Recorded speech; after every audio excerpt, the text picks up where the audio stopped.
ज्यादा ऑर्डर कर दिया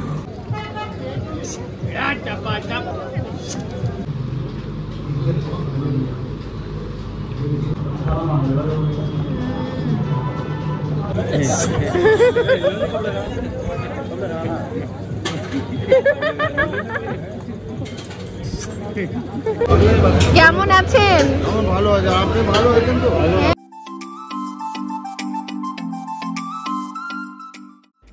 Assalamu alaikum everyone, this is Anandita Islam and welcome back to my 34th vlog. Well, আমি আমার আগের ব্লগে বলেছিলাম we were going to জামে মসজিদ দিল্লি, যেখানে আমরা ওদের স্ট্রিট ফুডগুলো ট্রাই করব অ্যান্ড ওই এরিয়াটা এক্সপ্লোর করব। সো আমরা অলরেডি চলে আসছি জামে মসজিদ এরিয়াতে। প্রথমে আমরা এক্সপ্লোর করব দ্য ভেরি ফেমাস এবং হিস্ট্রিক্যাল জামে মসজিদ। আর এই জামে মসজিদের পিছনে খুব ইন্টারেস্টিং একটা স্টোরি আছে, কিভাবে এই জামে মসজিদটা নির্মাণ করা হয়, কে নির্মাণ করেন। শাহেনশাহে হিন্দুস্তান অর্থাৎ সম্রাট শাহজাহান, তিনি একদিন স্বপ্নে দেখলেন আরশে আজম, এবং আরশে আজমে তিনি দেখলেন খুব সুন্দর একটা মসজিদ।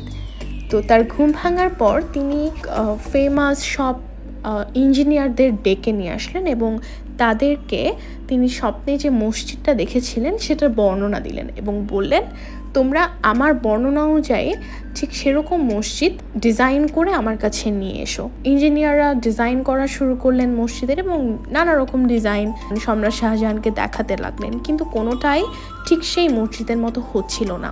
তো সেই ইঞ্জিনিয়ারদের মধ্যে একজন ইঞ্জিনিয়ার ছিলেন যিনি কিনা কোনো একজন অলির মুরিদ ছিলেন। তো সেই ইঞ্জিনিয়ার একদিন যখন মন খারাপ করে বসেছিলেন, যে অলির তিনি মুরিদ ছিলেন সেই অলি তাকে জিজ্ঞাসা করলেন, তোমার মন খারাপ কেন? তখন তিনি বললেন, সম্রাট শাহজাহান এরকম একটা মসজিদে ডিজাইন করতে বলেছেন, কিন্তু আমি যত ডিজাইনই তাকে দেখাই তার পছন্দ হয় না, এ কারণে আমি একটু চিন্তিত। তখন সেই অলি একটি চাদর দিয়ে সেই ইঞ্জিনিয়ারের মাথাটা ঢেকে দিল। তখন ইঞ্জিনিয়ার দেখতে পেল আরশে আজম, আর সে আরশে আজমে ইঞ্জিনিয়ার ঠিক সেই মসজিদটিকে দেখতে পেল যে মসজিদটি সম্রাট শাহজাহান স্বপ্নে দেখেছিলেন। তারপর যখন সেই অলিটি তার মাথা থেকে চাদর সরালো, তখন ইঞ্জিনিয়ার খুব অবাক হয়ে অলিকে জিজ্ঞেস করলেন, আমি কোথায় পৌঁছে গিয়েছিলাম? তখন অলি বললেন, তোমাকে আমি আরশে আজমে পাঠিয়েছিলাম যাতে তুমি সেই মসজিদটি দেখতে পাও এবং তোমার কাজ সহজ হয়। তো তখন সেই ইঞ্জিনিয়ার চোখ বন্ধ করে অকপটেই সেই ডিজাইনটা মসজিদের এঁকে ফেললেন এবং সম্রাট শাহজাহানকে দেখালেন। সম্রাট শাহজাহান তো অভিভূত হয়ে গেলেন এবং জানতে চাইলেন, তুমি কিভাবে এই ডিজাইনটি পেয়েছো? তখন ইঞ্জিনিয়ার বললেন, আমি কিভাবে পেয়েছি সেটি বড় কথা নয়, আপনার ডিজাইনটি পছন্দ হয়েছে কিনা। তখন সম্রাট শাহজাহান বললেন, এটি হুবহু সেই মসজিদের মতোই যেটি আমি স্বপ্নে দেখেছিলাম। এবং এভাবেই সম্রাট শাহজাহান 1650 সালে মসজিদে জাহানুমা নামে এই মসজিদটি তৈরি করা শুরু করেন এবং এটির কাজ শেষ হয় 1656 সালে। পরবর্তীতে এখন এটি দিল্লি জামে মসজিদ নামে পরিচিত।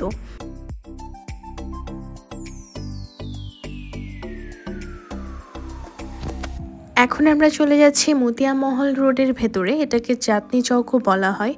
এই রোডের ভেতরে ডানে বামে যেদিকেই তাকাবেন সারি সারি সব খাবারের দোকান। স্ট্রিট ফুড যেমন আছে তেমন আছে প্রসিদ্ধ এবং খুবই হিস্ট্রিক্যাল, ঐতিহাসিক এবং অনেক পুরনো সব খাবারের দোকান। এমনও অনেক খাবারের দোকান আছে যেগুলো 100 বছরেরও বেশি পুরনো।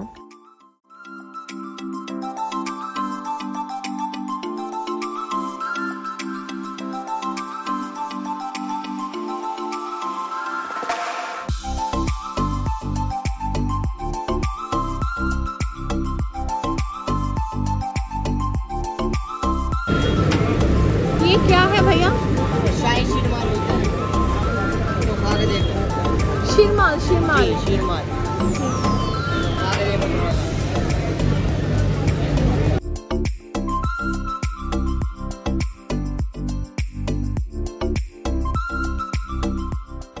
এখন আমরা চলে যাচ্ছি ফেমাস করিমসে।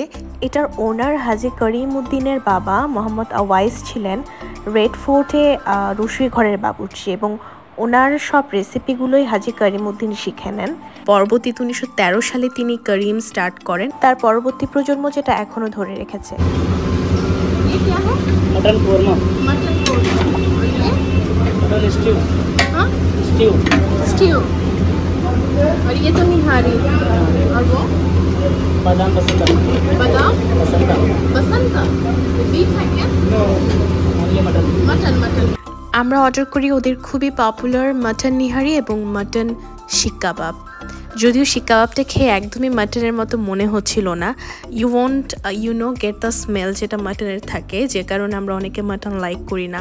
আর নিহারিটার কথা কি বলবো, মুখে দেওয়ার সাথে সাথে একদম মেল্ট হয়ে যাচ্ছিল। জিঞ্জারের একটা ফ্লেভার ছিল নিহারিতে, যেটার কারণে নিহারিটা খেতে আরও বেশি ভালো লাগছিল। আর সাথে ওরা সার্ভ করে রুমালি রুটি। সো রুমালি রুটির সাথে নেহারিটা খেতে অসাধারণ লাগে। I would like to suggest you, আপনারা কখনও যদি জামে মসজিদে যান তাহলে মাস্ট বি করিমের নিহারিটা ট্রাই করবেন।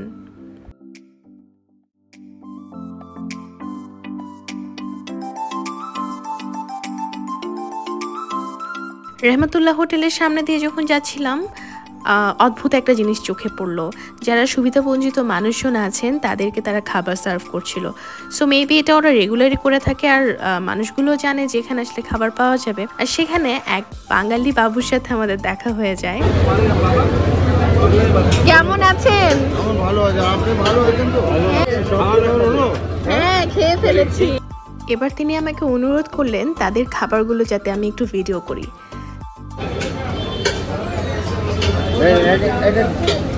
अंडा कीमा, এটা চপ, চপ, এটা ভুনা, এটা মগজ,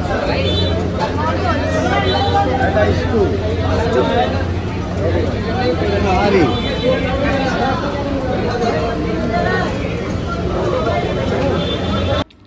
এখন আমাদের গন্তব্য খুব স্পেশাল একটা জায়গায়, যেটা রিভিউ আমরা এত পেয়েছি আর এত ফেমাস এই জায়গাটা, প্রায় 25 বছরেরও বেশি পুরনো, আসলাম চিকেন। সো এখন আমরা ঢুকবো আসলাম চিকেনে আর টেস্ট করব ওদের খুবই ফেমাস বাটার চিকেন সাথে চিকেন শিক কাবাব। আমরা অর্ডার করি ওদের বাটার চিকেন হাফ আর চিকেন শিক কাবাব হাফ, এবং দুটোই দেখতেই পাচ্ছেন একদম বাটারে ভরপুর, সাথে ক্রিম আর দই দিয়ে মাখানো। কি যে মজা ছিল এই কাবাবগুলো খেতে, আর রুমালি রুটি তো সাথে ছিলই।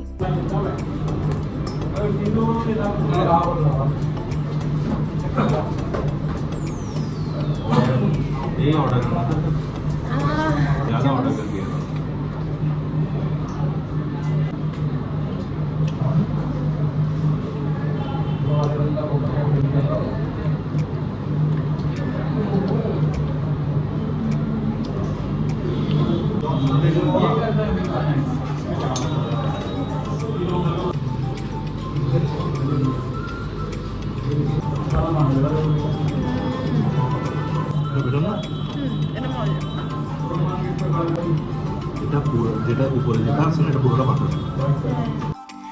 নিহারি কাবাব এসব খেয়ে তো আমরা পুরোই ফুল।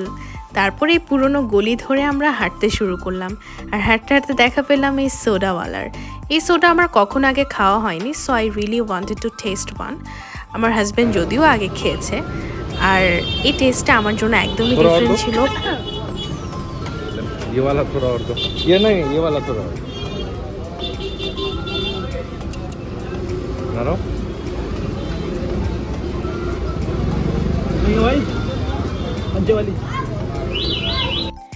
এবার আমরা চলে গেলাম সেই সুপার ডুপার হাইপড মোহাব্বত কা শরবতের দোকানে টু টেস্ট দ্য শরবত উইথ মোহাব্বত।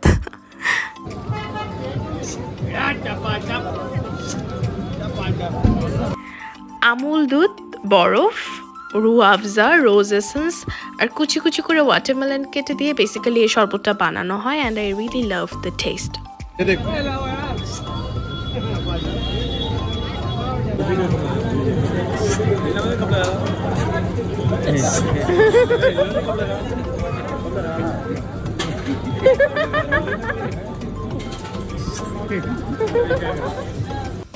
এবার আমরা চলে গেলাম লিভিং লিজেন্ড হাজি মোহাম্মদ হোসেনের হোটেলে। উনি নিজেই বসেছিলেন, আর he is almost 85 years old now, but still উনি নিজের হাতেই কাজ করতে পছন্দ করেন। ওনার দোকানে এই চিকেন ফ্রাইটা খুবই ফেমাস, খুবই পপুলার এবং সবাই এই চিকেন ফ্রাইটাই খেতে আসে বেসিক্যালি। এবং এখন উনি নিজের হাতেই মাংস কাটেন, এখনও নিজেই ইনস্ট্রাকশন দিতে পছন্দ করেন এবং যদিও খুব কম হাসেন উনি, কিন্তু আমাদের দেখা মাত্র ছবি তুলতে ডেকে নিলেন এবং আমাদের সাথে খুব সুন্দর করে উনি ছবি তুললেন। এই চিকেন ফ্রাইটা এত মশলাদার ছিল, যদিও আমরা একদম ফুল ছিলাম এত খাওয়া দাওয়ার পর, কিন্তু এই চিকেন ফ্রাইটা না আসলে টেস্ট না করে পারলাম না। গরম গরম ওরা সার্ভ করে আমাদেরকে, আর অসাধারণ। এবার একটু ডেজার্ট না হলে কি হয়, সো আমরা খেলাম ক্ষীর লাবড়ি বলা যায় এটাকে, এমন একটা ডেজার্ট। এই ডেজার্টটা মুখে দেয়া মাত্র অমৃত। আজকের মতো খাওয়া দাওয়ার পর্ব আমরা শেষ করি কিছু আতর কিনে জমজম পারফিউমার স্টোর থেকে, আর তারপর আজকের মতো আমরা হোটেলে ব্যাক করি, বিকজ কাল খুব ভোরে আমরা যাচ্ছি আগ্রা, তাজমহল আর আগ্রা ফোর্টে। So till then please keep in touch and don't forget to subscribe my channel. আল্লাহ হাফেজ।